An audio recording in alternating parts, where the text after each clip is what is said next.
Hello and welcome to 18 WJTS Inform. I know we said last week that State Senator Mark Messmer was going to come back into the studio this week and talk about some of the legislation he's been working on, but because things seem to be changing anymore every 15 minutes, we're going to do something a little different. First of all, you may notice that we've set ourselves further apart for social distancing. Remember, you should stay 6 foot away from other people. You should not be gathering in crowds. And again, wash your hands over and over and over. Okay. Yep. State Senator Mark Messmer, thank you for coming in. I think we'll just use this time to talk about what the state is doing and your involvement. Sure. So at the state level, the federal government's had their plans and things that they've rolled out. Another one should come out on Sunday on the major stimulus bill. Did talk to Senator Braun about that this morning. It has been kind of nice to be in direct contact with our federal delegation on a pretty consistent basis over the last 10 days. 10 days ago that we wrapped up session seems like 2 months ago now. So what a crazy week this has been. But I wanted to just update folks here in our area of what the state, there's some things the federal government does and has to do, some things we do, and I just wanted to give people a recap of steps that we've taken to try to be proactive at the state level. That'd be great. And maybe also at the end we'll talk a little bit about the involvement of state senators and representatives. Sure, absolutely. So the most recent announcement, hot off the press at 11:30 this morning, the primaries will be moved from May 5th to June 2nd. That was just announced this morning, just to give folks, hopefully give this health crisis ability to stabilize, and and hopefully on June 2nd we can have a normal primary at that point. But in case things continue to grow or get worse, and if the potential is for an all by mail primary, we'd need more time to get that ready anyway. There would not be enough time to do a total mail-in only primary on May 5th. We don't have enough absentee ballots at this point for everybody to vote by mail. So all of that's in process and working on, and the State Election Commission will finalize all of those details for the June 2nd date over the next few weeks. I had a bunch of election workers that I had all lined up and ready to send my forms in today. So now I got to circle back with all of them and say, does June 2nd work? And just all of those preparations. But there's been a lot of other things announced on Thursday from the governor. He initially announced his executive order early in the week that said, limit your groups to 10 or under. It was temporary closing schools, and all of that. The K through 12 closure is now through May 1st, and the elimination of standardized testing this spring is final. So no iLearn this year. On your tax returns, instead of being due April 15th, they'll be due July 15th. So you'll have that extra 90-day period to file and make payments. Property tax payments that are due on May 11th, there will be a 60-day window for no penalties or interest on making those payments, and for counties to give that extra 2 months if the state's going to make up any shortfalls that they would hit in that interim. Can you still mail in your property tax then? You can. Because a lot of people do that. So okay. Yep, all absolutely. Right. And we had announced, one of the things that I was going to announce was we approved paying $300 million in cash for some state bonded projects in last year's budget. With two things came into play. Number one, the Federal Reserve announced 0% interest rates. So if we bond it or pay cash, bonding it would have almost no interest cost, and that was a change since we wrapped up in session. So we're going to hold that $300 million off to potentially fund rental assistance programs, mortgage assistance programs, possibly use that for other assistance needs that really have yet to be determined. How significant those programs will be needed.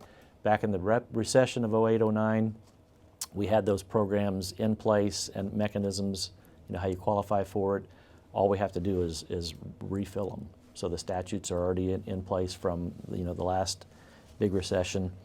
But we're going to hold that money back, just to cover potential things that continue to pop up. Let's see. Oh, we're going to utility companies, whether the municipal utilities, city, water, gas, sewer, no disconnections can occur, during the time of the executive order.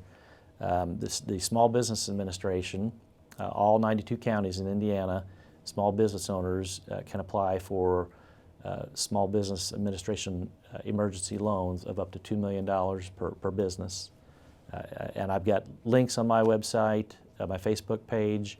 The state's got links to that. I think the Chamber of Commerce here in town has data on that if you're a small business owner and you need that assistance to help, pay for payroll expenses, tax expenses, any kind of, mortgage expenses, anything that you've got, that is available for application immediately.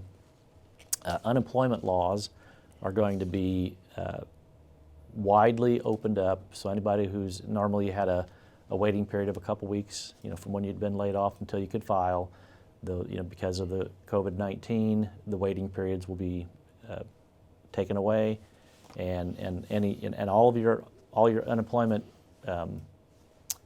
filing can be done online, and there's going to be a special tab for people that are laid off because of the COVID-19 crisis. Like I said, the initial waiver periods are going to be waived. On housing, no foreclosure proceedings or eviction proceedings can take place, while we're in this emergency declaration period. Deadlines for any housing assistance programs through HUD are being expanded and extended. People that are in the Healthy Indiana Plan are not going to be required to make premium co-payments that they would have had during this time. Anybody that's on temporary assistance for needy families called TANF, right now, currently they're required to be looking for work, as a means to get that TANF benefit. That's being waived. FSSA is extending the renewal period for anybody that's on the HIP program. Telemedicine can be used for any type of mental health, substance disorder, rather than having people go in person, for their mental health review with their mental health professionals. They're going to be able to use telemedicine, Skype, FaceTime, whatever the technologies that are available to just minimize the amount of in-person contact.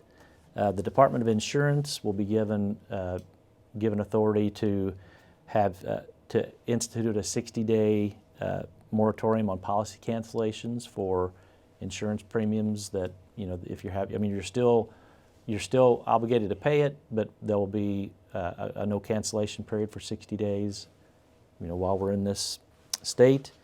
Health insurance companies will be prohibited from requiring pre-authorization for COVID-19 testing. It's not part of anybody's health plan, but they won't be able to deny you because you didn't get pre-authorization for that. They won't be able to institute health and price increases or premium increases, due to dealing with COVID-19. Seniors are being waived on going to an in-person visit at the BMV. I think there's an age requirement that you have to go in, every couple of years and in person. For senior citizens, that BMV in-person renewal is being waived during this time. Requirements are being relaxed for military veterans to get funds from the Military Relief Fund, and they will allow awards in excess of $2,500. We put a cap on that a few years back that those would be on a case-by-case basis, but the amount could be higher than $2,500 for military veterans to pull from that fund. Mental health professionals are allowed to do telemedicine for all psychiatric checkups. Advanced practice nurses are allowed to provide services in multiple locations rather than just one. And as of today, that's the latest and greatest. And we are looking at, just little things like local ordinances that limit, when food delivery trucks can unload their, can show up to deliver and unload product. If there's just little piddly things that are, going to make it harder for folks to deliver medical supplies, food supplies, just other areas that we continue to look at, impediments for, people to be able to, to get, goods and services out to the public are continue to be looked at. How much play do you as a state senator and state representatives throughout the state of Indiana have in some of the decisions that are made? Sure. Well, Monday and Tuesday we had multiple conference calls with Governor Holcomb, House and Senate leadership, our fiscal leaders, and really as we played out all of these policy changes, we all weighed in, gave the governor our priorities of things we wanted to see done, and he instituted all of them. And every day, multiple times a day, I get phone calls from constituents or even people that live just outside of my district, needing help on something that's come up, due to the the action of the governor on his executive order with the 2-week moratorium of restaurants and bars, not open to the public. People who have family members that are stranded out of the country.